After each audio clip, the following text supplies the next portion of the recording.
الحمدللہ وسلام علی عبادہ الذین اصطفیٰ خصوصاً علی سید الرسل و خاتم الانبیاء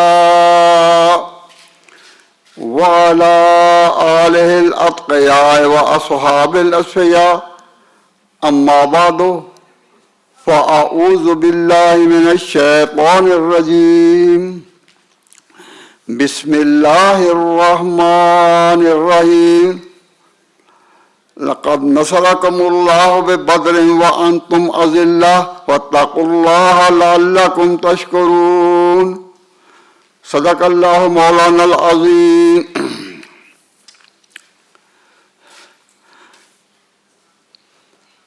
برادران اسلام، اسلام مسلمانوں پر اس بات کو فرض کرتا ہے، مسلمانوں پر یہ بات فرض ہے کہ وہ جہاں بھی رہیں اسلام اور اس کے نام کو عزت و شوکت اپنی طرف سے جتنی فراہم کر سکتے ہیں کریں۔ کسی ایسی جگہ رہنا جہاں مسلمان کی مسائل میں اور مسلمانوں کی کوششوں میں اسلام کو عزت اور شوکت دینی نہ ہو، وہ جائز ہی نہیں، وہاں رہنا بھی جائز نہیں، وہاں سے ہجرت ضروری ہو جاتی ہے۔ مسلمان جہاں بھی رہیں، یہ تو نہیں کہ جو وہاں غیر مسلم ہیں ان کو زور سے مسلمان کریں، یہ تو ناجائز ہے۔ کسی کو جبراً عقیدہ بدلنے پر مجبور نہیں کیا جا سکتا، لیکن اسلام کو وہ قوت اور شوکت حاصل رہے کہ اس کا نام اونچا ہو۔ جہاں مسلمان اس کے لیے کوشش نہ کریں وہاں رہنا جائز نہیں ہوتا۔ اس کو کہتے ہیں مستضعفین کی زندگی، اس کو کہتے ہیں مستضعفین کی زندگی، کہ کمزور پنے کی زندگی بسر کرنا۔ اسلام کمزور پنے کی زندگی بسر کرنے کی اجازت نہیں دیتا۔ مسلمان اپنی ہمت کے مطابق جہاں بھی ہوں کوشش کریں کہ اسلام کے نام کو، اسلام کے کام کو، اسلام کے نام کو اور اسلام کے کام کو عزت اور شوکت مہیا کریں۔ جہاں یہ شوکت نہیں وہاں کچھ بھی نہیں۔ نبی پاک صلی اللہ علیہ وسلم اور آپ کی جماعت کے بارے میں ایک پروپیگنڈا غلط طور پر چلا رہا ہے کہ مسلمان ایک دہشت گرد قوم کا نام ہے، اور انہوں نے ابتدا میں جنگ بدر اس طرح لڑی کہ ایک قافلہ قریش مکہ کا قافلہ، رؤسائے مکہ کا قافلہ شام سے چلا رہا تھا مکہ کی طرف، اور مسلمانوں نے رستے میں اس پر تجارتی قافلے پر حملہ کر کے مال لوٹ لیا۔ یہ تو لٹیروں کی ایک جماعت ہے۔ یہ وہ اعتراض ہے جو ان غیر مسلمین کے حلقوں میں ہمیشہ کیا جاتا ہے۔ تو جب بھی جنگ بدر کا ذکر آتا ہے برسر عام وہ کہتے ہیں، اور اورینٹل لکھتے ہیں کہ مسلمانوں نے اس قافلے پر حملہ کیا تھا جو تجارت کا سامان لے کر شام سے مکہ کی طرف جا رہا تھا۔ تو اس کے بیک گراؤنڈ کو پوری طرح سمجھنا ضروری ہے۔ سب سے پہلے تو اس بات کو یہ جانیں، جاننے کی کوشش کریں کہ جیسا میں نے غالباً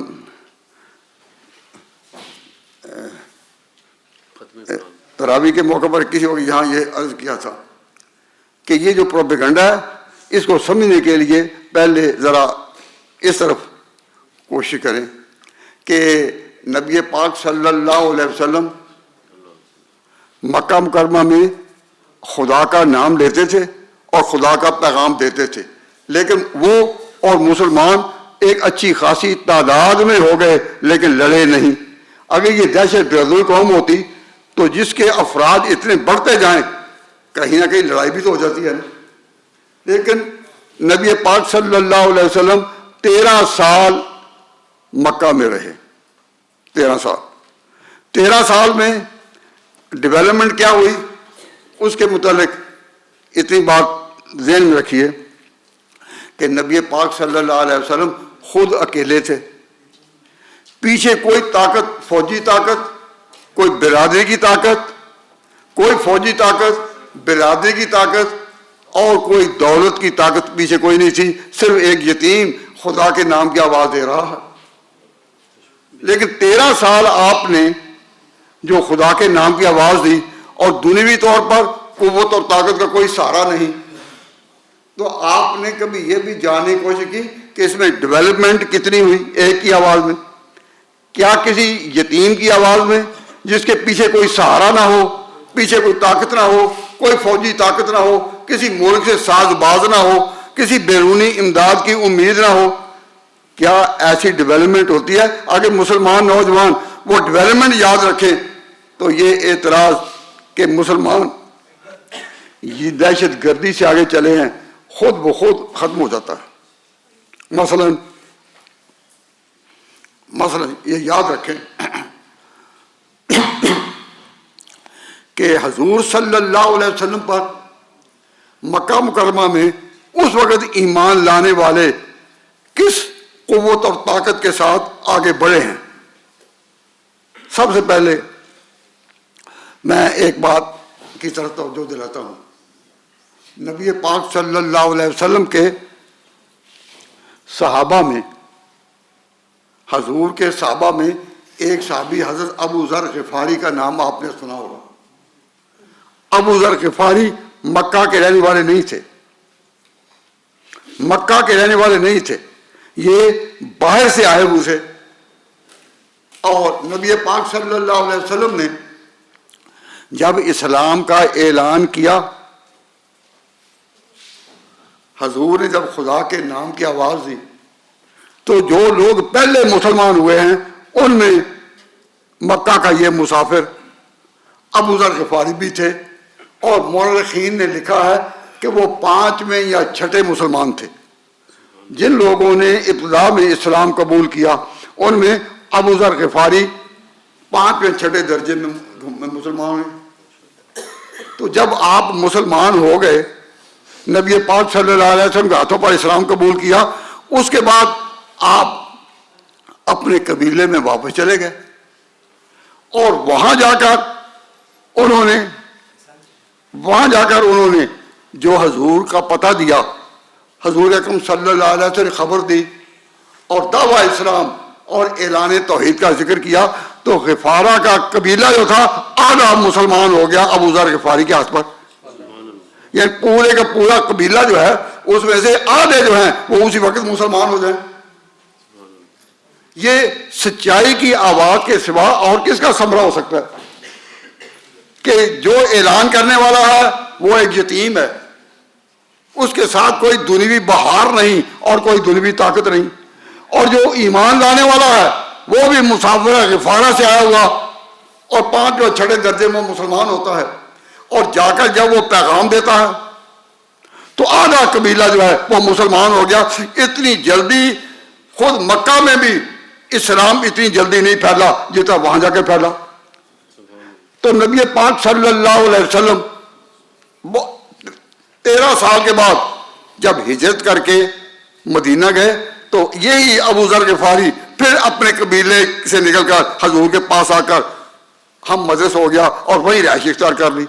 تو حضرت ابو ذر غفاری کو مدینہ منورہ میں شمار کیا جاتا ہے، حالانکہ اسلام اس نے مکہ میں قبول کیا بطور مسافر کے، اور پھر اس کی آواز میں یہ اثر ہوا کہ آدھا قبیلہ مسلمان ہو گیا، تو مسلمانوں کی طاقت بڑھنے لگی۔ اور آپ نے یہ بھی سنا ہوگا کہ حضور جب مکہ مکرمہ میں تھے اور آپ پر مظالم ہو رہے تھے، قریش جو تھے شدائد کر رہے تھے، آپ کو قتل کرنے کے لیے دھمکیاں دی جا رہی تھی اور بڑا پروپیگنڈا ہو رہا تھا، تو اسی مکہ میں پہلے مسلمان جو اپنی جگہ بہت مجبور ہوئے، بہت پریشان ہوئے، انہوں نے حضور کی اجازت سے ملک حبشہ کی طرف ہجرت کی مکہ سے۔ تو پہلی مہم جو ہجرت کر کے حبشہ کی طرف گئی اس میں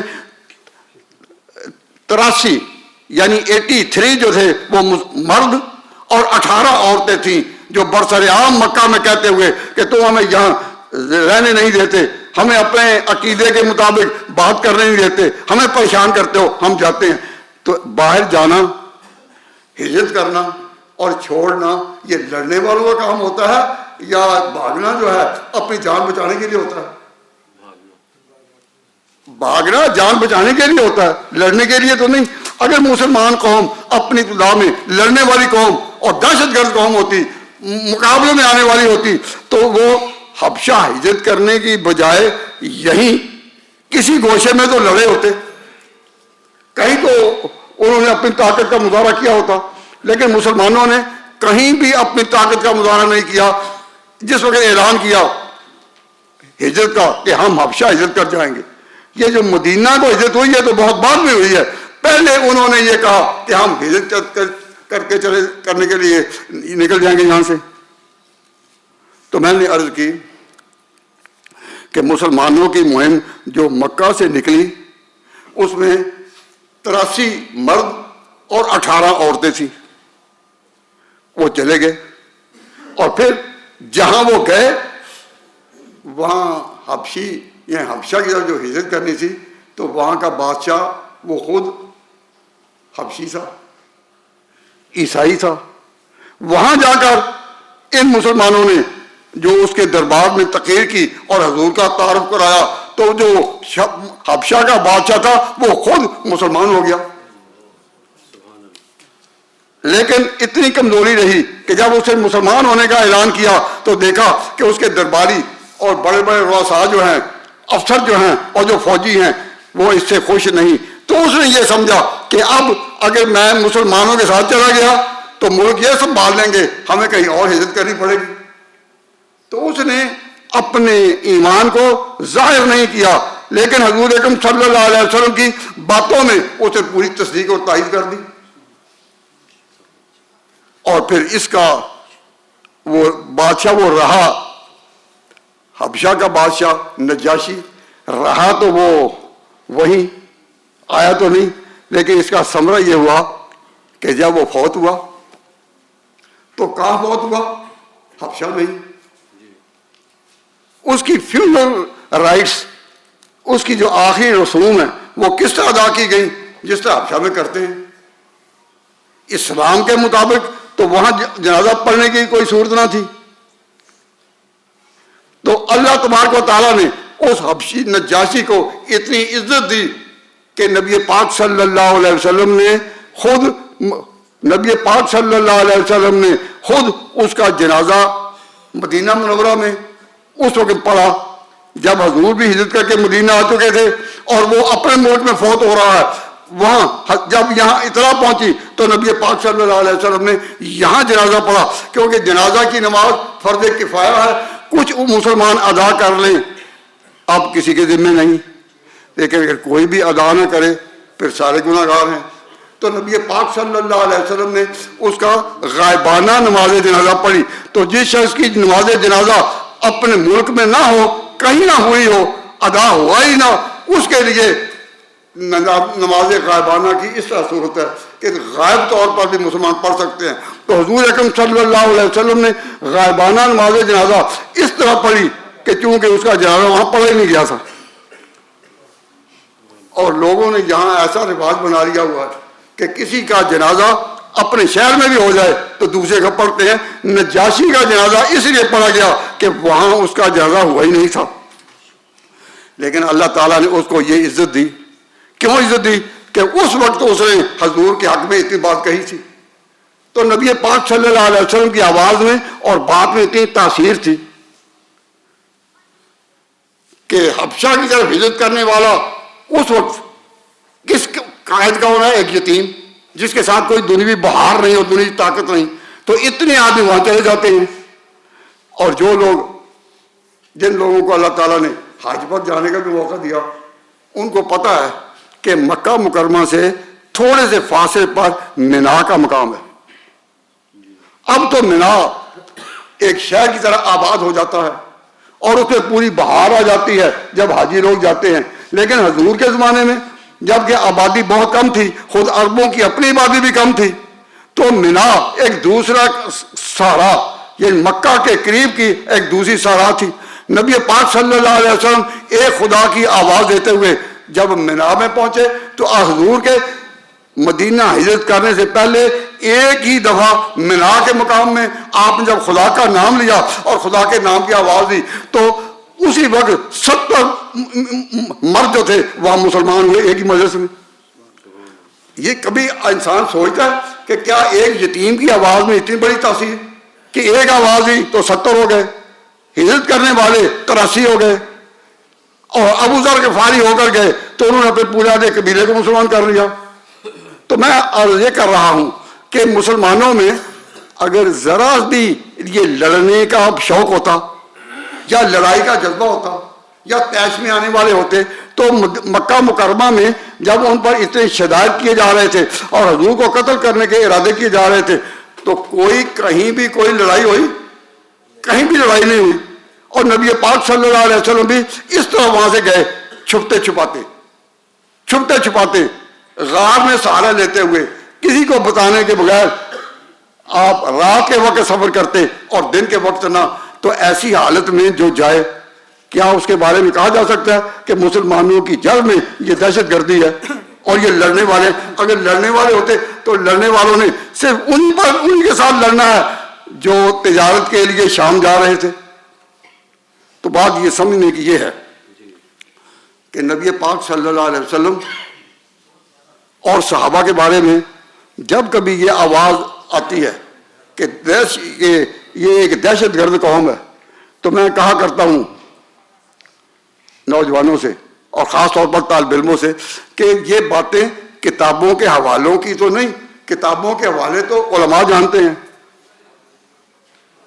جب ضرورت پڑے گی وہ دکھا بھی دیں گے، لیکن آپ کچھ باتیں زبانی اس طرح یاد رکھیں کہ نبی پاک صلی اللہ علیہ وسلم کی مکہ مکرمہ میں تاریخ جو گزری اور 13 سال جو گزرے، اس کے جو باتیں میں نے چند آپ کے سامنے بیان کی، ان کو یاد رکھنا کوئی مشکل کام ہے؟ تو میں مسئلہ بتا رہا ہوں کہ مسئلہ یہ ہے کہ مسلمانوں کے لیے اسلام کے نام کو اونچا رکھنا، اسلام کی عزت اور شوکت، اسلام کی عزت اور شوکت جو ہے اس کا نام اونچا رکھنا یہ مسلمانوں پر فرض ہے۔ اور جہاں مسلمان ایسی زندگی میں ہوں کہ حضور کے نام کو وہ اونچا اور عزت کے ساتھ نہ رکھ سکیں تو انہوں نے مسلمانوں والی زندگی اختیار ہی نہیں کی۔ آج کل ہم نے یہ دیکھا کہ اگر نوجوانوں کو کہیں کہ تم اسلامی معلومات اور تاریخی معلومات فراہم کرو اور جنگ بدر کے پس منظر جو ہے اس کو پوری طرح سمجھو، جب ان کو کہا جائے تو اول اس بات کو سنتے نہیں۔ میں نے آپ کے سامنے چند باتیں کی کہ نبی پاک صلی اللہ علیہ وسلم ایک یتیم کے طور پر اٹھے، آپ کے ساتھ کوئی دنیوی طاقت نہیں، کوئی دولت کی بہار نہیں، کوئی جائیداد نہیں، اپنی برادری وہ دشمن ہو چکی، بیرونی کسی ملک کا سہارا نہیں، کسی بیرونی دوسرے ملک سے خط و کتابت نہیں، کوئی ساز باز نہیں، باہر کی کوئی طاقت نہیں، کہیں کی کوئی ایڈ نہیں اور گرانٹ نہیں، ایک یتیم کھڑا ہوتا ہے اور وہ 13 سال کے اندر حبشہ کی طرف گئے تو لشکر کا لشکر، مینار میں پہنچے تو لشکر کا لشکر، ابو ذر غفاری کا پیغام وہ لشکر کا لشکر، اتنی جلدی جو اسلام پھیلا اور اس 13 سال میں ایک واقعہ بھی نہیں آ کہ مسلمان لڑے ہوں۔ تو مسلمان اگر لڑنے والی قوم ہو تو اس وقت لڑنا تھا نا۔ تو مسلمان اگلے واقعات جو ہیں اس میں عقل کے ساتھ اتنا بھی نہیں کہتے کہ جو لڑنے والا کبھی بھاگتا ہے۔ تو نبی پاک صلی اللہ علیہ وسلم ابو بکر صدیق کو ساتھ لے کر جو وہاں سے نکلے ہیں اور غاروں میں چھپتے چھپتے مدینہ پہنچے ہیں تو لڑنے کے لیے پہنچے ہیں؟ اسلام کی تاریخ میں اور صحابہ کے مزاج میں لڑنا تھا ہی نہیں۔ یہ تنگیوں اور مشکلات کو اپنے اوپر ڈالتے تھے، اپنے گھر بار کو چھوڑ دیتے، لیکن لڑنے والے یہ نہیں تھے۔ لیکن مکہ میں رہتے ہوئے مسلمان خدا کا نام لیں، لیکن شوکت اور طاقت قوت وہ ہو قریش کے پاس، تو اسلام اس زندگی کی اجازت نہیں دیتا۔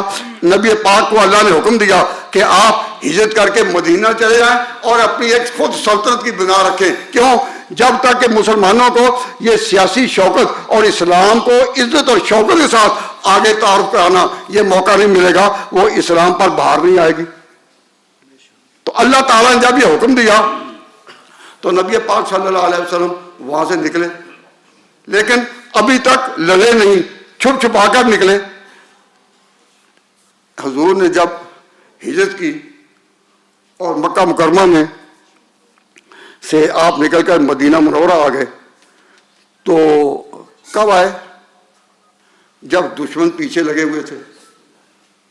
جب حضور غار میں تھے ابو بکر صدیق کے ساتھ تو وہ تلاش کرنے والے پیچھے آ رہے تھے. جب دشمن پیچھے لگے ہوئے تھے اور حضور اکرم صلی اللہ علیہ وسلم اس طرح آ گئے تو کیا اندازہ ہے کہ حضور یہ سوچ سکتے تھے کہ ہمیں یہ مدینہ میں امن سے رہنے دیں گے؟ نہیں. حضور کو پورا یقین تھا کہ یہ مدینہ پر حملہ کریں گے، اپنی طاقت فراہم کریں گے اور پھر مدینہ پر حملہ کریں گے. تو مدینہ میں ایک باوقار اور باعزت زندگی کے لیے حضور کو اللہ تعالیٰ نے یہ حکم دیا جب مدینہ میں آئے کہ اللہ تعالیٰ نے سورہ حج میں یہ آیت اتاری کہ اُذِنَ لِلَّذِينَ يُقَاتَلُونَ بِأَنَّهُمْ ظُلِمُوا وَإِنَّ اللَّهَ عَلَىٰ نَصْرِهِمْ لَقَدِيرٌ، کہ اب اجازت ہے کہ تم اپنی قوت اور طاقت کے لیے اگر کوئی تمہیں تمہارے اپنے اس حق سے، بنیادی حق سے محروم کرنا چاہے، اب تمہیں لڑنے کی اجازت ہے. تو جب تک خدا کی طرف سے وحی نہیں آئی مسلمانوں نے کوئی لڑنے کا قصد نہیں کیا. تو نبی پاک صلی اللہ علیہ وسلم مدینہ منورہ میں پہنچتے ہی آپ نے پورے مدینہ میں جو قبائل تھے، مدینہ میں کوئی اس طرح تمدن تو نہیں تھا، کوئی شہر اور سڑکیں ہوں اور کچھ آبادیاں اور بلڈنگ ہوں. وہ لوگ تو خانہ بدوشوں کی ایک زندگی بسر کرتے تھے. جب مدینہ منورہ آئے تو ہر میل 8 میل کے فاصلے پر یہ قبیلہ ہے، وہ قبیلہ ہے، وہ قبیلہ ہے، تو قبائل کا ایک جال بچھا ہوا تھا. تو نبی پاک صلی اللہ علیہ وسلم نے سیاسی طور پر یہ سوچا کہ ان قبائل کے ساتھ ہم معاہدہ کریں کہ اے قبائل تم اگر ہمارا ساتھ دو، اگر تم ہمارا ساتھ دو تو کوئی بھی تم پر حملہ کرے دوسرا قبیلہ ہم تمہارا ساتھ دیں گے. تو نبی پاک صلی اللہ علیہ وسلم کو ہجرت کے ہوئے 7 مہینے ہوئے. ہجرت کر کے جب آپ مدینہ منورہ آ گئے تو ابھی 7 مہینے ہوئے تھے کہ نبی پاک صلی اللہ علیہ وسلم نے ان قبائل کو جوڑنا اور ان کو مرتب کرنا یہ پروگرام بنایا. تو نبی پاک صلی اللہ علیہ وسلم نے جہاں بھی حضور نے جہاں بھی اپنے کچھ آدمی بھیجے حالات کی ترتیب کے لیے اور خود نہیں گئے، ان کو کہتے ہیں، ان مہمات کو کہتے ہیں سرایا. سرایا یہ سریہ کی جمع ہے. تو وہ کچھ سفر تھے جو نبی پاک صلی اللہ علیہ وسلم نے صحابہ میں ترتیب دیے کہ تم ادھر جاؤ، تم ادھر جاؤ، تم ادھر جاؤ، تم ادھر جاؤ، تم ان قبیلوں کے پاس جاؤ، تم ان کے پاس جاؤ اور ان کے ساتھ معاہدے کرو، ان کو امن کا پیغام دو کہ تم ہمارا ساتھ دو، عقیدہ تمہارا جو بھی ہو، لیکن اپنے قبیلے کے تحفظ کے لیے، جان مال کے تحفظ کے لیے تم ہمارا ساتھ دو، ہم تمہارا ساتھ دیں گے. تو معلوم ہوا کہ جو لڑنے کی اجازت تھی وہ اس لیے نہیں تھی کہ اپنا عقیدہ پھیلایا جائے، وہ اس لیے تھی کہ سلطنت مدینہ کو وہ عزت اور شوکت مہیا کی جائے کہ مسلمان ایک باعزت زندگی بسر کر سکیں. کافر جو ہے ان کو بھی کہا گیا تم ہمارے ساتھ معاہدہ کر سکتے ہو. اسلام جو ہے وہ اس زبردستی کسی کو مسلمان کرنے کا حامی نہیں، لیکن امن و امان کا پیغام جو ہے اس میں تم ہمارے ساتھ ہو جاؤ.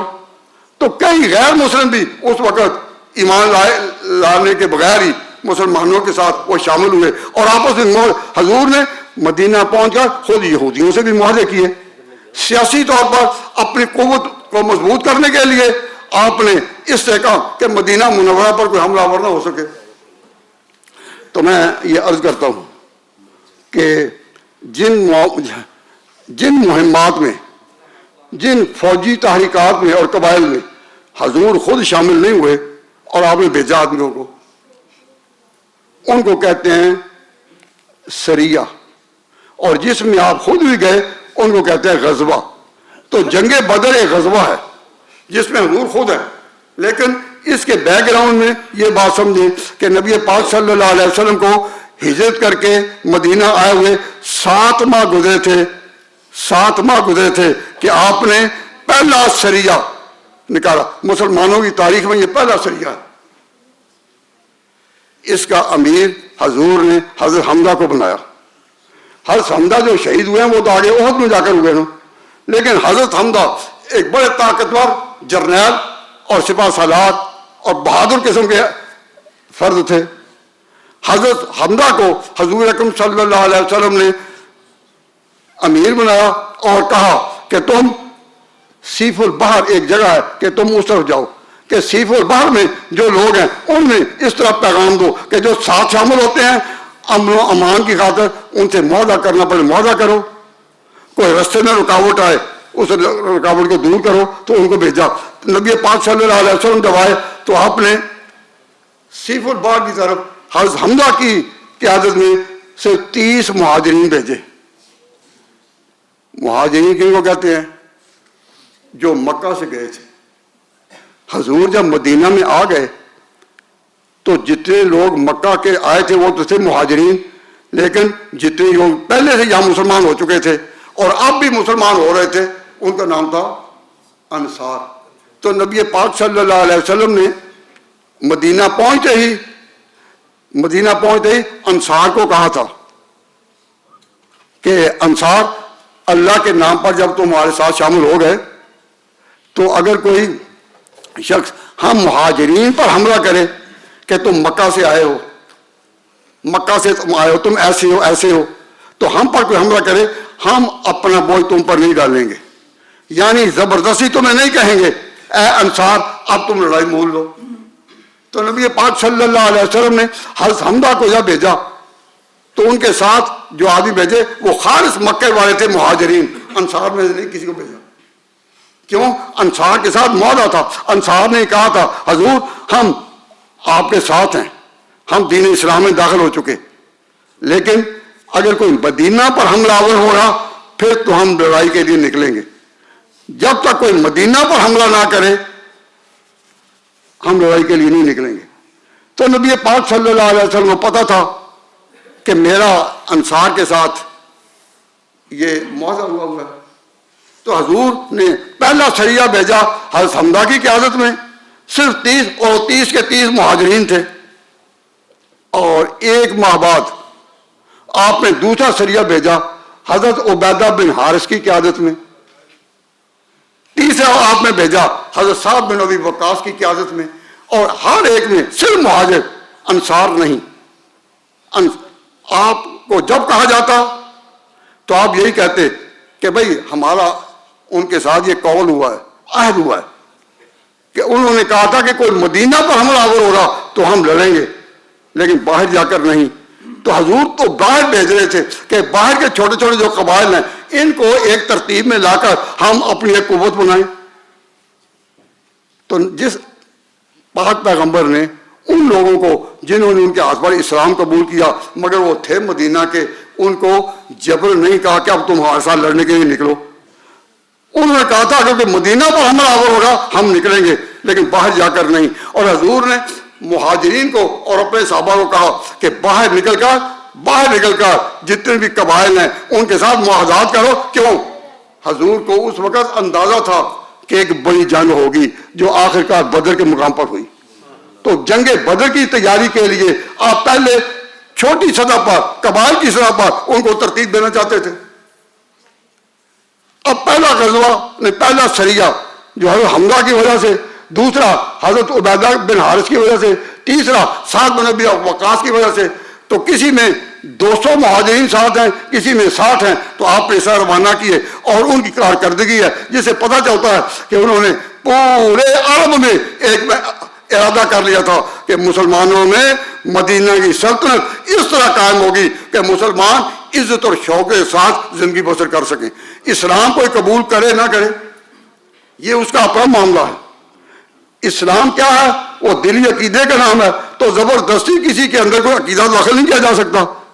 لیکن امن و امان کے لیے قوموں میں معاہدات ہوتے ہیں. حضور نے یہودیوں کے ساتھ بھی معاہدے کیے اور ان سرایا میں جن لوگوں کو بھیجا انہوں نے بھی جا کر مختلف میدانوں میں اور مختلف قبائل کے ساتھ، حتیٰ کہ 3 یہ سریہ تھے جو میں نے عرض کیا کہ سریہ حضرت حمزہ کا، حضرت عبیدہ کا، اسعد بن ابی وقاص کا. اس کے بعد 3 غزوے ہیں جن میں حضور خود نکلے. حضور خود نکلے، 3 غزوے ہیں. اور لڑائی ان میں بھی نہیں ہوئی، لڑائی نہیں ہوئی، بس آپس میں جو باتیں ہوئی، کچھ معاہدات ہو گئے، کچھ رعایات ہو گئی ایک دوسرے کو سمجھ کہ اللہ تبارک و تعالیٰ کو منظور یہ تھا کہ پہلا میدان جو لگے وہ بدر میں لگے گا. تو نبی پاک صلی اللہ علیہ وسلم جو نکلے تو سب سے پہلے آپ غزوہ ابواہ ایک علاقہ ہے جہاں نبی پاک صلی اللہ علیہ وسلم نکلے، اور وہاں بھی جب گئے تو معلوم ہوا کہ جو ان کے تجارتی قافلے شام سے آتے جاتے ہیں وہ آگے نکل چکے ہیں، لڑنے کا کوئی موقع ہی نہیں. تو جب نبی پاک صلی اللہ علیہ وسلم غزوات کے لیے نکلے تو 3 سریے تھے، ان میں بھی لڑائی ہوئی نہیں، لیکن پیغام دے دیا گیا اور قوموں کا نظریاتی طور پر تبادلہ افکار ہوا، تو تبادلہ خیرات ہوا. تو نبی پاک صلی اللہ علیہ وسلم پہلے نکلے غزوہ ابواہ میں، وہاں بھی لڑائی نہیں ہوئی، سمجھوتا ہو گیا. پھر غزوہ بوات آپ اس میں نکلے، اور یہ سارے کا سارا واقعات جو عرض کر رہا ہوں یہ کس سن کی بات ہے؟ یہ کس سن کی بات ہے؟ سن 1 ہجری. سن 1 ہجری، یہ ہجرت تو کی اور وہی سال تھا ہجرت کا. تو سن 1 ہجری میں جب رمضان آیا تو رمضان میں پہلے آپ نے حضرت حمزہ کو تیار کیا. تو حضرت حمزہ اپنے سرائے میں دیکھے تو وہ رمضان کی 1 تاریخ تھی. پھر عید میں آنا، جب عید آ گئی شوال داخل ہو گیا، آپ نے دوسرا بھیج دیا. 1 مہینے کا فاصلہ پڑا اور آپ نے دوسرا بھیج دیا. تو نبی پاک صلی اللہ علیہ وسلم پھر تیسرے غزوہ میں، اس کا نام ہے غزوہ اشارہ. غزوہ اشارہ گئے، لڑائی وہاں بھی نہیں ہوئی. قرآن پاک میں یہ ہے کہ فرشتے جان نکالتے وقت ان لوگوں کو جو کہیں کہ ہم مجبور تھے، ہم کچھ کر نہیں سکتے تھے، ان الذین توفاهم الملائکۃ ظالمی انفسہم، کہ جن لوگوں نے پرواہ نہیں کی کہ اسلام پر کیا گزرے، ہزاروں کی تعداد میں رہ بھی رہے ہیں، کام بھی کر رہے ہیں، کما بھی رہے ہیں اور بے پرواہ ہیں کہ اسلام کے نام پر ہم پر کوئی ذمہ داری عائد ہوتی ہے حضور کی عزت کے لیے. تو قرآن کہتا ہے ان الذین توفاهم الملائکہ، جب اسرائیل یا فرشتے آ کر ان کی جان قبض کرتے ہیں تو وہ فرشتے جان قبض کرتے ہوئے پوچھتے فیما کنتم، تم اس زندگی کے دن کہاں گزارے؟ قالو، تو وہ مرتے ہوئے کہتے ہیں کننا مستضعفین، ہم کمزور تھے، ہماری تو کوئی بات چلتی نہیں تھی. تو فرشتے ہی اسی وقت جان نکالنے سے پہلے کہیں گے الم تکن ارض اللہ واسعۃ فتہاجروا فیہا، کیا خدا کی زمین کھلی نہیں تھی، چھوڑ جاتے اس علاقے کو؟ تم ایسے علاقے میں رہے جس میں کہ اسلام کو عزت و شوکت کے ساتھ ذکر نہیں کیا جاتا تھا، حرام تھا پھر تمہارا وہاں رہنا، آپ کے ساتھ نہیں، طاقت کے ساتھ نہیں، اور زبان سے تو تم اسلام کی شوکت کو بحال کر کے باتیں کر سکتے تھے، ان کی غلط باتوں کی تردید کر سکتے تھے. الم تکن ارض اللہ واسعۃ فتہاجروا فیہا، اللہ تعالیٰ اولئک مأواہم جہنم. تو میں اس لیے بات عرض کرتا ہوں کہ مسلمان جہاں بھی رہیں وہ اس نیت سے رہیں کہ ہم نے اس اپنے دین کو قائم رکھنا ہے، خود نماز روزے کی پابندی کرنی ہے، اور اسلام کی شوکت اور عزت کو ہم نے رکھنا ہے، قائم رکھنا ہے، بحال کرنا ہے. کوئی شخص اسلام، پیغمبر، قرآن اور اسلام کے خلاف کوئی ایسی بات نہ کر سکے جس سے کہ ہم ان لوگوں میں آ جائیں کہ جن کو فرشتے نزا کے وقت کہیں گے الم تکن ارض اللہ واسعۃ فتہاجروا فیہا. ہم نے اسی عقیدے کے ساتھ کہ مسلمانوں میں اتنی تعلیم ہو کہ وہ اسلام کے اوپر جو بھی حملہ ہو اس کا جواب دے. مثلا میں نے کہا کہ جو لوگ یہ کہتے ہیں کہ اسلام پھیلا ہے تلوار کے ساتھ، تو کیا آپ اتنا نہیں سوچ سکتے کہ ایک یتیم کے پاس کون سی تلوار تھی؟ مکے میں چند لوگ جو تھے ان کے پاس کون سی تلوار کی؟ کیا تلوار رکھنے والے اور تلوار سے لڑنے والے مائگریٹ کرتے ہیں، وہ ہجرت بھاگتے ہیں؟ اور کچھ تو کبھی ہے نوجوان مسلم تدبر بھی کیا تو نے، مسلمانوں سوچو تم کن لوگوں کی اولاد ہو؟ تو خالد بن ولید کی، سعد بن ابی وقاص کی، ان لوگوں کے جن نام لینے والے ہو تو تمہارے اوپر ذمہ داری عائد ہوتی ہے کہ جہاں بھی اپنے آپ کو مسلمان کہو تو اسلام کی عزت اور شوکت جو ہے اس کو قائم رکھنے کے لیے تمہارے پاس ذرائع ہیں۔ میں ان بات اس وقت آگے بات چلا نہیں سکا، وقت تھوڑا تھا، تو اسی بات پر ختم کرتے ہیں آج انشاءاللہ العزیز۔ اس کے لیے آپ سے اپیل کی تھی میں نے یہ کہ رمضان پورے میں ہر شخص اپنے طور پر سوائے اسٹوڈنٹس کے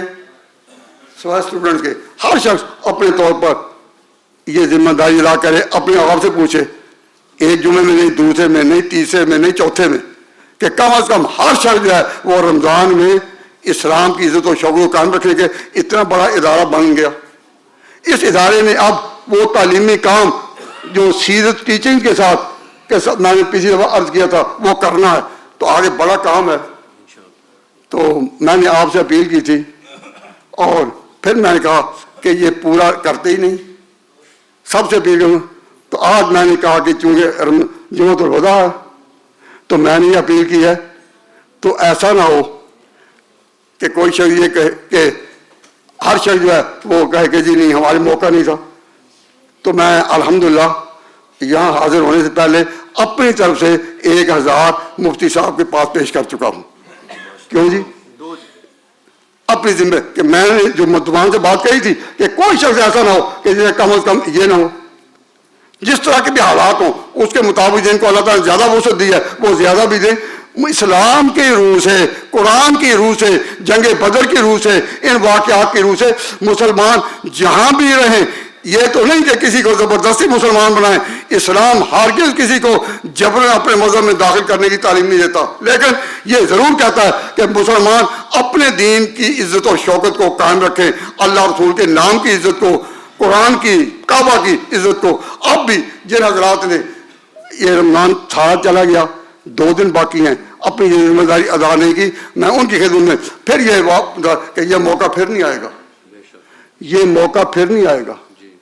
اپنے حالات کا جائزہ لو، محاسبہ نفس، اور جمعۃ الوداع کے موقع پر کم از کم جتنا بھی آپ اس وقت کر سکیں کریں، جو اپنا ہزار پورا نہیں کر سکے اس پورا کرنے کے لیے اکیڈمی میں آج ختم شام کو وہ شامل ہو سکیں گے۔ وما علینا الا البلاغ۔ ماتك ومداد كلماتك كلما ذكرك الذاكرون وغفل عن ذكره الغافلون